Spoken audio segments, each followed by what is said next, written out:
Okay. Thank you, Dov. So, once again, the crazy phenomenon of school shootings here in the United States, which we don't really find in other countries, at least not anywhere close to the amount of times it happens over here. So it always brings up the issue of gun control. And there are those who argue that we have to restrict the sale of guns, certain types of guns for sure, ammunition. We have to expand the background checks to make it more difficult for a person who is mentally imbalanced, right, or a terrorist, a person with incredible malice to harm other people. And the proponents of very strict gun control, they cite statistics that show a correlation between the homicide level, amount of homicides, and the strictness of gun control in various countries. Israel is often brought as a comparison, and I'll deal with a little article about that at the very end. The opponents of gun control, they have their reasons. First of all, the Second Amendment, which is the right to bear arms in order to protect.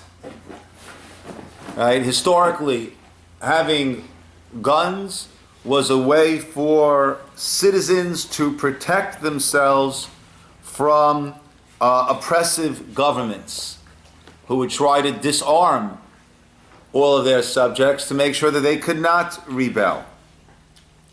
And they dispute the studies that attribute violence to permissive gun laws. They'll often argue, and this is something that does happen in Israel, that when there is someone who starts shooting in Israel, pretty quickly he's taken down by well-trained either soldiers that are around or civilians who are licensed and well-trained and very quickly taken down. Furthermore, they say that this will take away a person's legitimate rights for recreational hunting, for self-defense, for survival. So those are the two sides that we all hear on the news. Of course, depending which news station you listen to, that's the side that you are bombarded with. And it's kind of hard to hear both sides on any one station these days. Let's take a look at how the Torah, how the Talmud, how our written Torah, how our oral Torah does approach this idea of weaponry and controlling it, and to what degree we would control it. Okay, I want to bring a Gemara in. I've got my Gemara, but I'll just tell you when I get to that point. So on the sheet that I gave out, so of course there's the Second Amendment, a well-regulated militia being necessary to the security of a free state, and the right of the people to keep and bear arms shall not be infringed. Yes? In those days when it was written, the type of arms we have now, so the question of it's inserting something about certain arms, the type of arms. They had very simple arms in those days. Yeah. They, Look, personally, it's hard for me to justify selling these automatic assault rifles. Yeah. Though that's my personal feeling. Though, if this is based on the Second Amendment, which is the right of people to keep and bear arms in order to protect themselves from an oppressive regime, So then, yes, when this was written, a musket would be good, because that's what the oppressive regime had. Right. But the argument could and would be made that nowadays that the regime has these advanced assault rifles, so arming the populace with a musket is not going to be protecting them as the Second Amendment is meant to protect them. So again, putting aside my own personal feelings, right, and thank you so much. Having grown up, I think at the time that I grew up and in the world that I grew up in and in the society that I grew up in, meaning in Forest Hills, Queens, New York, we weren't big on hunting expeditions, and we weren't big on talk of the government coming and taking control of us, but rather we voted and we worked with the government. But if we are talking about Second Amendment, so then it would need to be the type of arms that could feasibly protect the populace from a government that is trying to impose its rule unjustly on the people. I always like to, let's not forget the First Amendment. I think it's even more important, the second one. Congress shall make no law respecting an establishment of religion, or prohibiting the free exercise thereof, or abridging the freedom of speech, or of the press, or the right of people to peaceably to assemble, and to petition the government for a redress of grievances. Right? With all the talk of the Second Amendment that we'll be dealing with, I think that it's the First Amendment that certainly needs to have honorable mention over there. So let's look at a couple of the sources. We have in Shemot, Exodus chapter 13, Pasuk Yudchet. Vayasev Elokim et ha'am derech hamidbar Yam Suf. As we left Egypt, so God led us in a roundabout way, by way of the Yam Suf. V'chamushim alu b'nei Yisroel me'eretz Mitzrayim. And we ascended from Mitzrayim, from Egypt, chamushim. Now, there are many different opinions, but the simplest opinion, which is what the English gives here, is we were armed. We were armed. So coming out of Egypt, we were armed with the arms of the world then.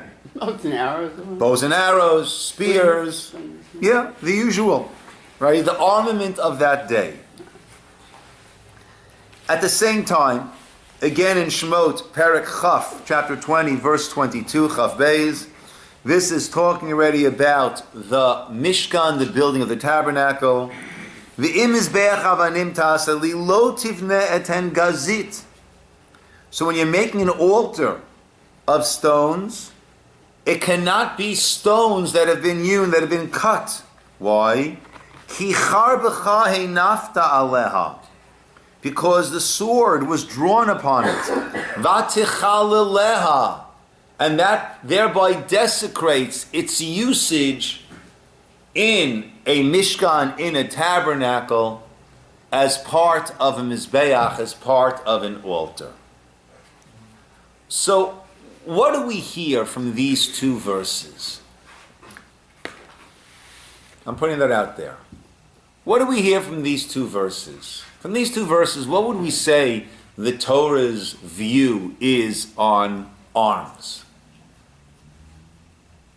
That it was okay to possess them? That's the first verse. But what does the second verse tell us?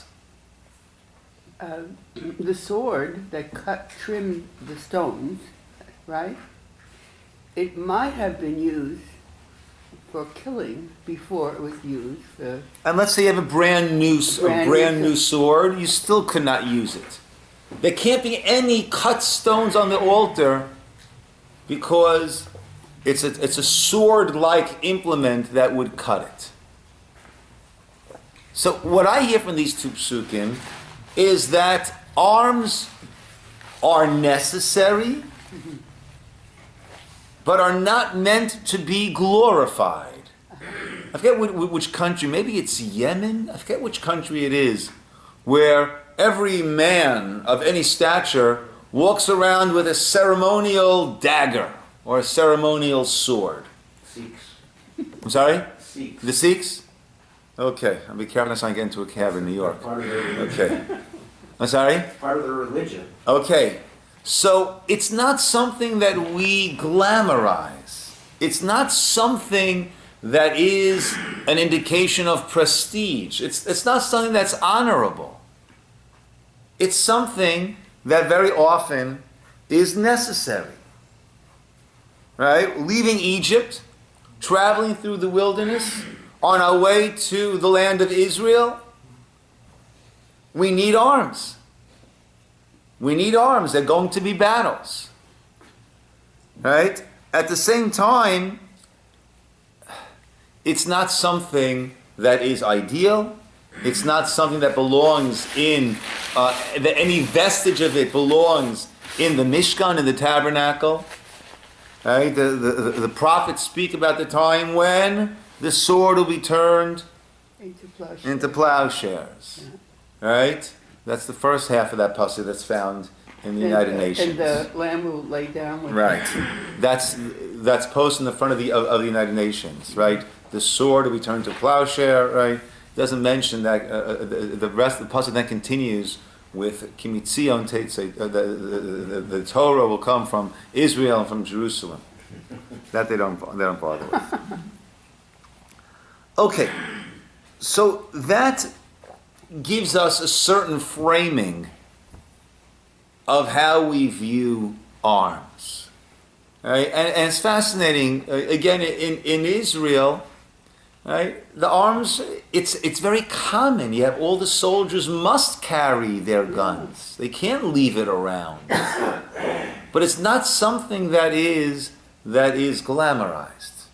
Yeah. It's something that's necessary, unfortunately, but it's necessary for the day-to-day living.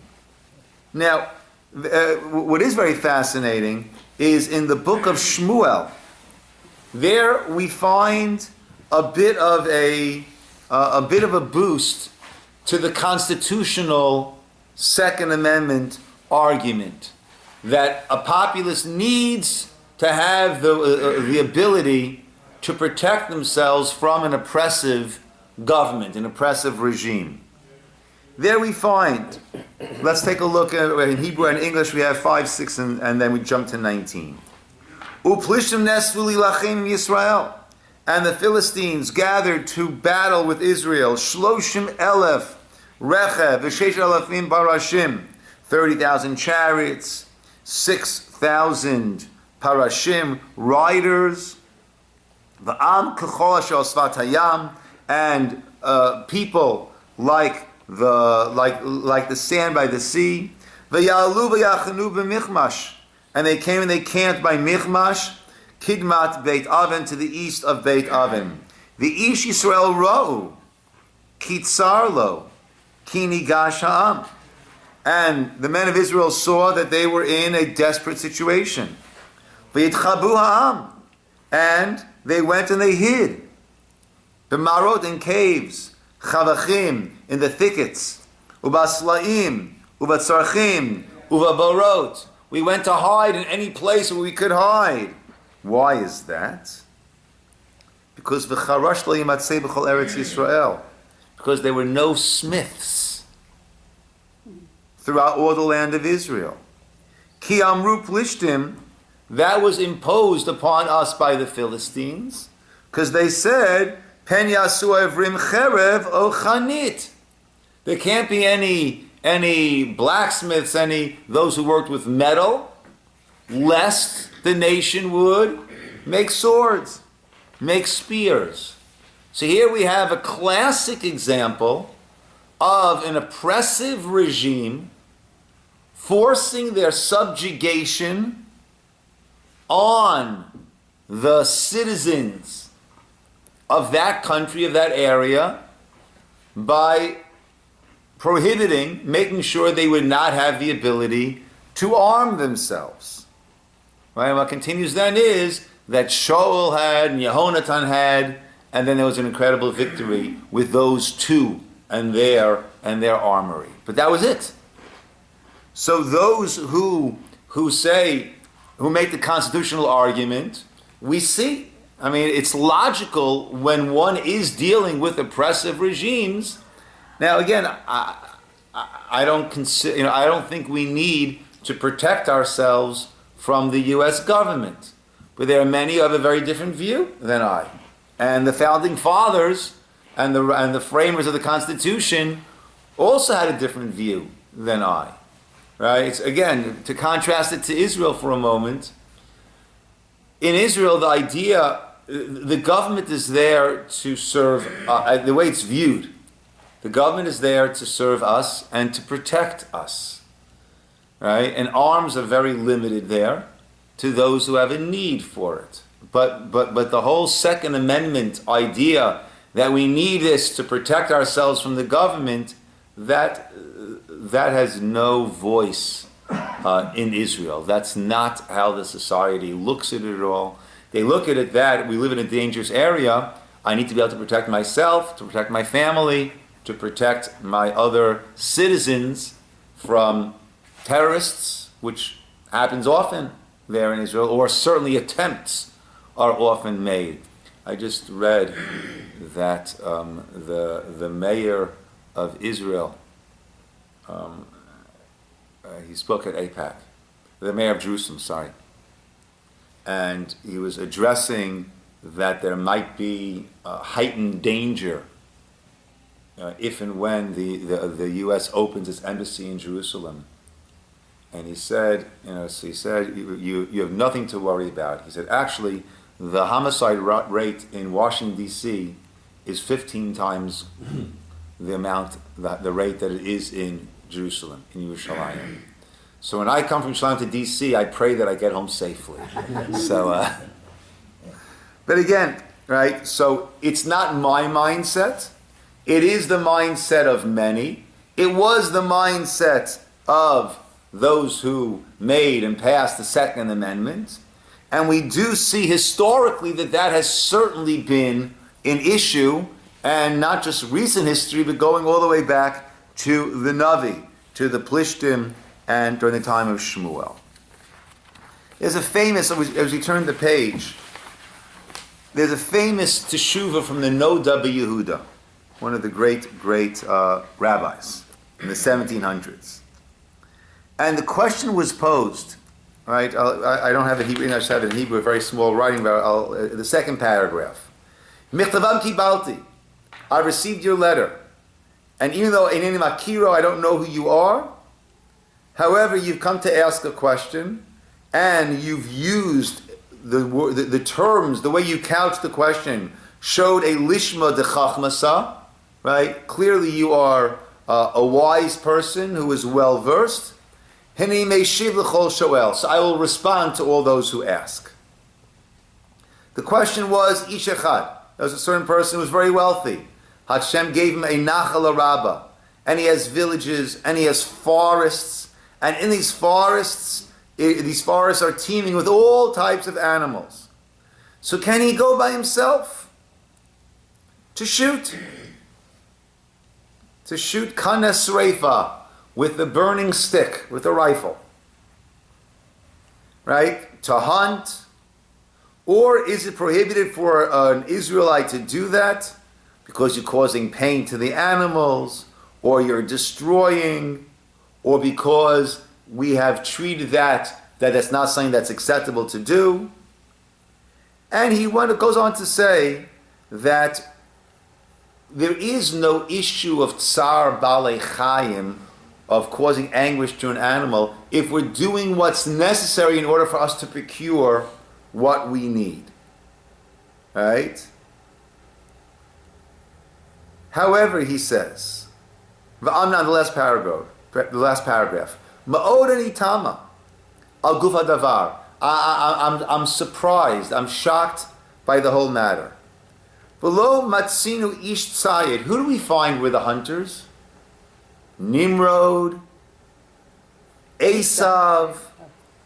That was not the way of the children of Avraham, Yitzchak, and Yaakov. That's not the way of the descendants of Abraham, Isaac, and Jacob. Right? That's not what we do. Right? The Pasuk says, "V'rachamav al kol masav." God's compassion is on all of His creatures. So how can we go out, right? How can we go out for pleasure and kill animals? But Abraham, they did kill animals. They had their own animals. They had to hunt them.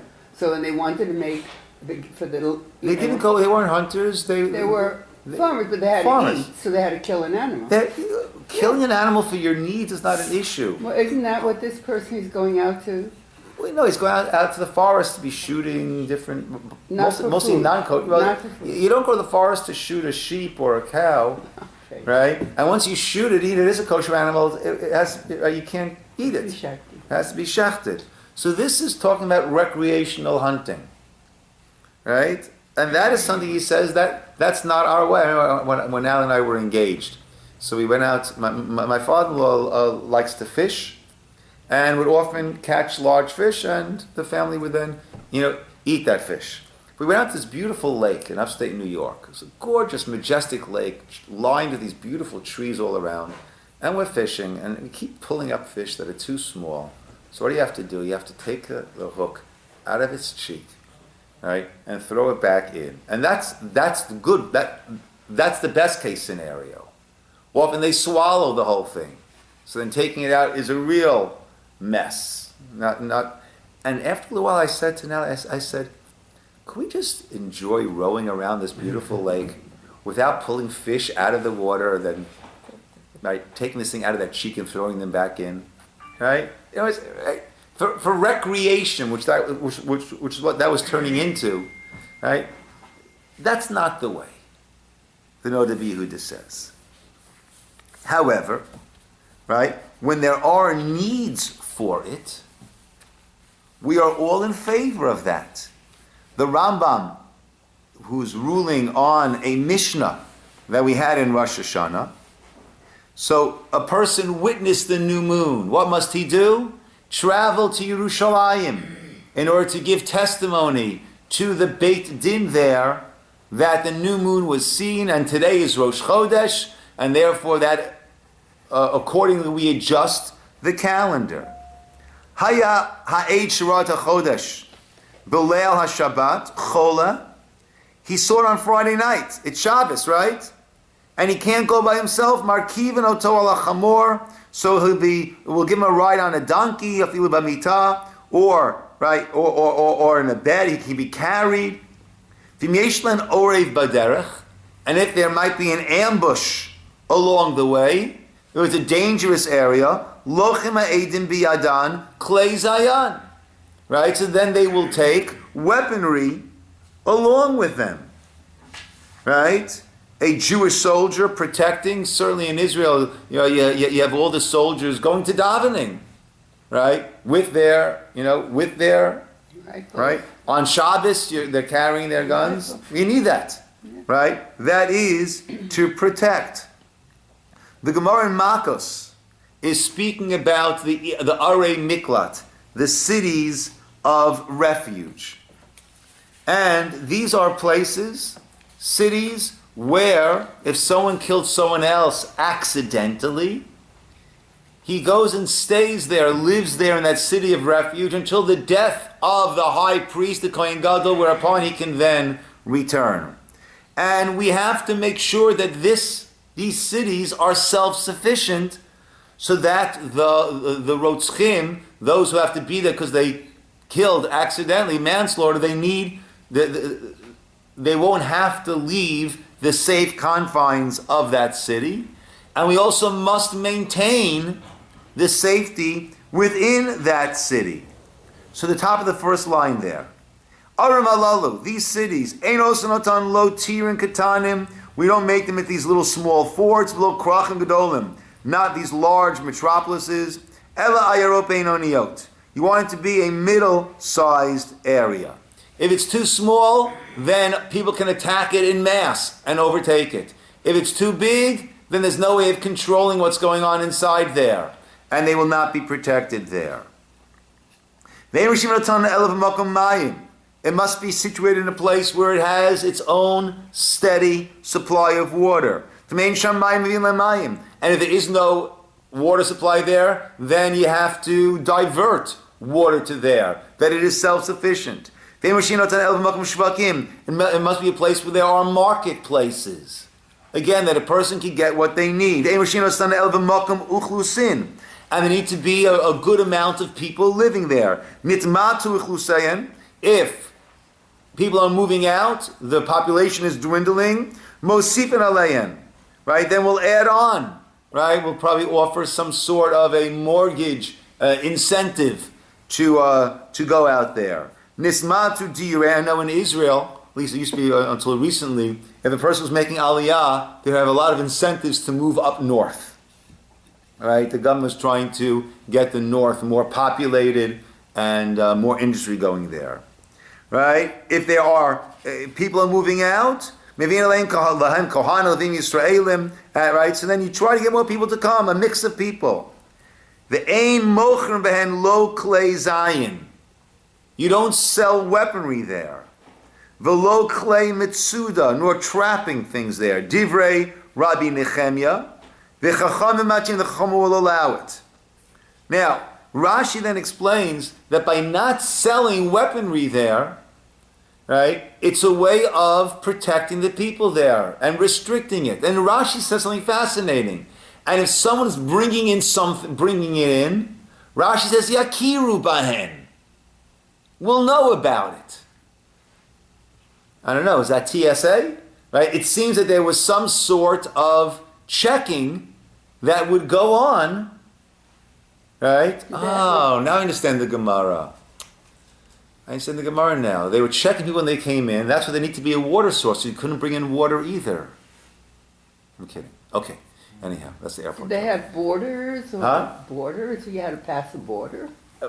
People just walked in. Well, it seems not. Rashi says, Yakiru bahen, that they would know about it. Right? So it seems that there was some sort of regulation of weaponry, of what was being brought in and what was not being brought in. So we certainly see that when there's a need for it, we utilize it, but also when there's a reason to limit it, to restrict it, then we do restrict it. If you look at the bottom of the page now by the Rambam, right? You're not allowed to sell weaponry to Gentiles. So too, you can't sell to a Jewish person who will then serve as a dealer to sell it off to the Gentiles. But if we're talking about for the soldiers, that's certainly fine. They protect the country, including the Jews who were there. And right? The same way that we don't sell to Gentiles, we're not sure what they're going to do with it. Right? Our history has not been all that rosy when they've been armed to be used against us. If you have a Jewish person who's a gangster, right? So then you're not going to sell it to him either. Right? You're causing that person to sin. You are creating a situation of danger. So it seems clear that there are limits that need to be put on. Yes. Okay, right? Limits on the type of person who will be armed. Mm-hmm.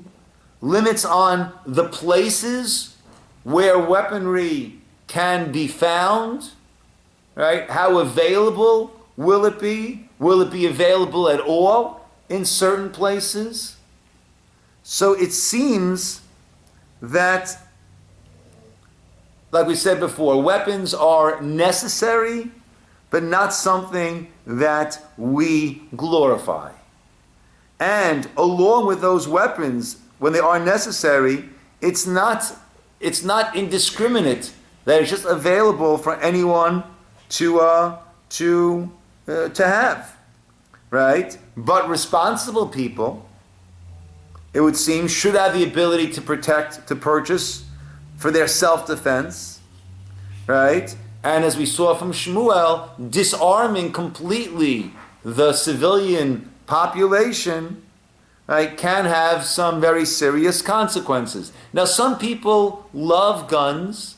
Some people I know who are very, very responsible. They love guns and they love shooting, and they go to shooting ranges, right? That's a sport of sorts.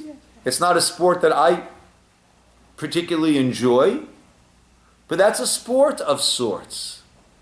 And if we're talking about people who are responsible and there have been proper background checks and they're mentally stable, right? And they also use this, right, this training and this passion of theirs to volunteer and, for our security detail or security details wherever they might be, certainly that is a positive thing. But it needs to be, well, it seems from here, I don't want to interject my own feelings about it, right? But it seems clearly from the sources that we saw that it needs to be monitored, right? Who and where. And without that, right, as we've seen, things can get very, very, very, very hairy. I just want to read this about the contrast between Israel and the United States. Because again, in Israel, it's very easy to say, well, there, everyone's armed, right, and look how safe it is, right? And that's not true. In the United States, obtaining a weapon by a civilian is seen as a national right. In Israel, obtaining a weapon by a civilian is seen as a privilege. A soldier, it's an obligation, right? But for a civilian, it's a privilege. Therefore, the sum total of weapons in the hands of Israeli non-soldiers. Now, again, keep in mind that there's a compulsory service, right? So you have lots of soldiers around, besides the regular soldiers and the miluim, which are the reservists. But the sum total of weapons in the hands of Israeli non-soldiers is 170,000 out of a population of 7 million, which is 2.5% of the population, or about 1 in 30 people. In the United States, there are about 315 million legally purchased handguns in the hands of civilians, the same number of American citizens, right? But it's not 100% of the population. Here, how many of us own guns? That's what I thought, right? But there are many who own, right? Right, 15 guns, right? So therefore, it ends up being, right, 1 gun for every person, right? Obviously, again, many people don't have guns, but those who do often have a lot more than 1. In Israel, 80% of the people who apply for a handgun for protection are turned down. In the United States, in most states, if a person buys a handgun from a private dealer, which is pretty easy to do, then the buyer does not even need a license and no background check is required. Okay, I'm not sure that's still the case. In Israel, automatic weapons are banned for private ownership. And it's very rare that any one person is authorized to own more than 1 gun. In the United States, the opposite is true.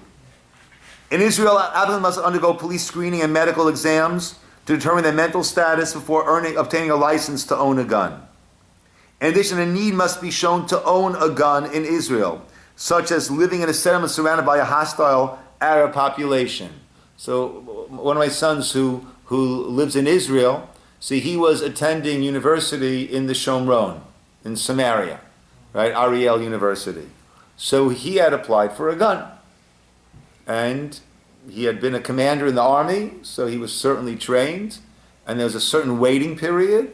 And then he was able to have a gun. Now he lives in Yerushalayim. I don't know if he still has it or not. I know he mentioned to me he was thinking of giving it up. He doesn't feel as They still have to do the training. My son Of course. and daughter-in-law go periodically Yeah. and go to the range, and they just go. It's just like going to the barber. Yeah. I have to get Yeah. I have to get a check. But I'll tell you, when all the stabbings were going on in Yerushalayim, and so I was happy my son had a gun with him. Yeah. And quite honestly, when I was there in Israel, which was during that time, And I walked to shul taking a certain route Shabbos morning, and Natalie took the same route as I did, maybe about 45 minutes after that. And about 45 minutes after that, there was a stabbing at that area. So I was happy to be with my son, with his gun, when all that was going on. Right? So when there is a need and one is in a volatile situation, now I'm not trained to use it, right? But someone who is trained and who has undergone rigorous training and who has been checked for their mental stability, right? So then there certainly are in Israel there certainly are good reasons, and in Israel again, a person will get a gun if they can justify why they need a gun. But if you don't live in such an area, not traveling through such areas, so then there's the police. Yeah. There's the border, right? We have many, in Israel there are many different layers to the protection that is afforded. And the fact is, with all the soldiers that are around, all of them with guns and well trained, and the civilians who also have a much smaller percentage. Like I said before, when something does happen, then that killer is taken down. Is taken down pretty quickly. Pretty quickly. Yes, in Japan, they have a very simple way of doing it. I don't have the statistics or anything in front of me, but people have to be checked, and there are hardly any shooting in the whole country. Of course, it's a small country, and they're very obedient people, but it's like an amazing system. They have a very simple system, and people, they check the guns. They know who has the guns. They know all these people. But Scotland Yard used to be just have billy clubs, right? They used to be unarmed. I think once they realized that the guys they were chasing were armed, they realized that they better be armed also. Yeah. You know, look. But there are other countries that have systems in place. Yeah. That are working. Yeah. And we need to have. Look at that. Right. Yes. But there are also different types of personalities. Right. The United States is sort of a frontier spirit, right? That manifests itself in many ways, and in the amazing developments the United States has brought to the world. So there's a lot less of an obedience and a lot more of a strong sense of independence and self-sufficiency. So that also needs to be taken into account.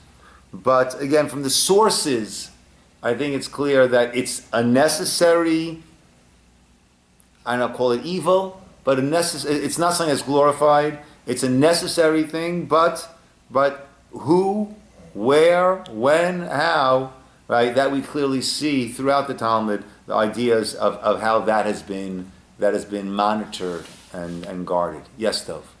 In the settlements, is everybody armed over there? No. I would say in the settlements, probably most people are armed. I went to a bar mitzvah in one of the settlements, and you look at all the men, they're all wearing fanny packs. Everybody has a fanny pack, and it's a bulge there with the guns. Everybody. Yeah. Everyone. Yeah. And the women have also too. My daughter-in-law lived in the settlement. She also had. Yeah.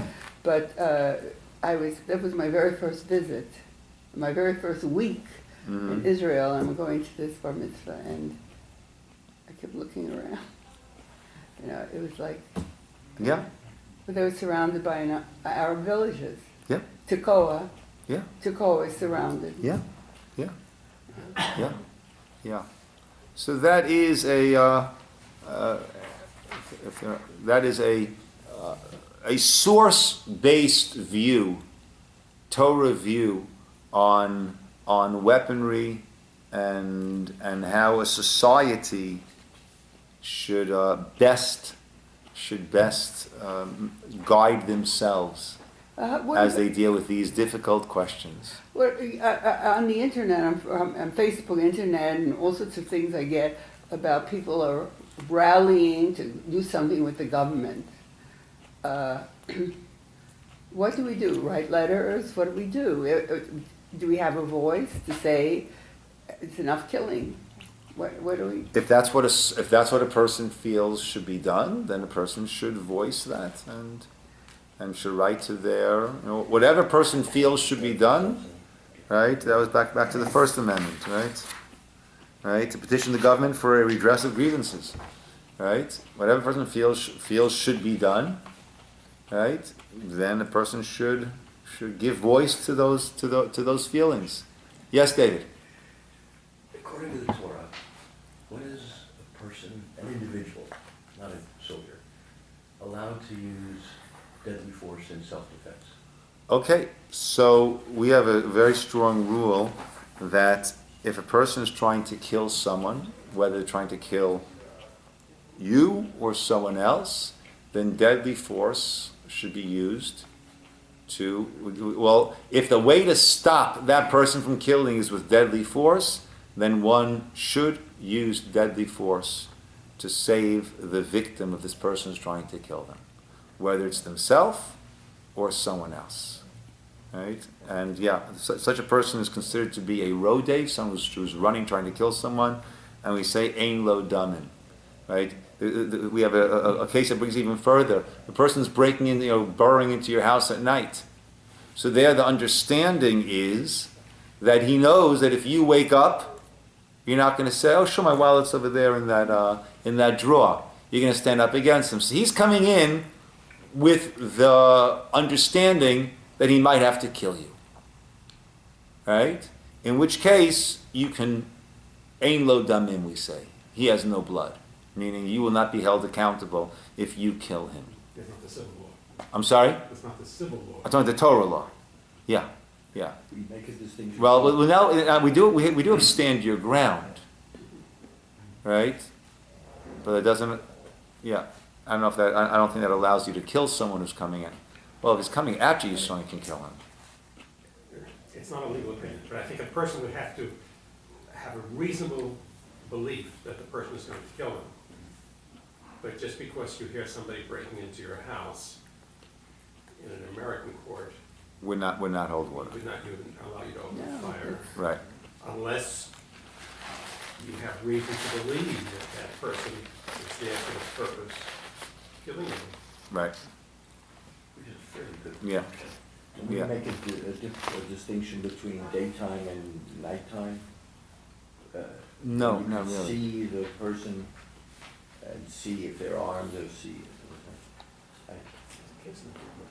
In that case of a bab machteres, as it's called, I don't think we make such a distinction. Yeah. Okay, my friends, we will call it over here. Now that it's clear, we just have to let Congress know what we decided, and we'll be Well, off. And something we'll be should be fine. decided properly, don't you think? I mean, Yeah. too many people Well- have died Yeah. unnecessarily. Yeah.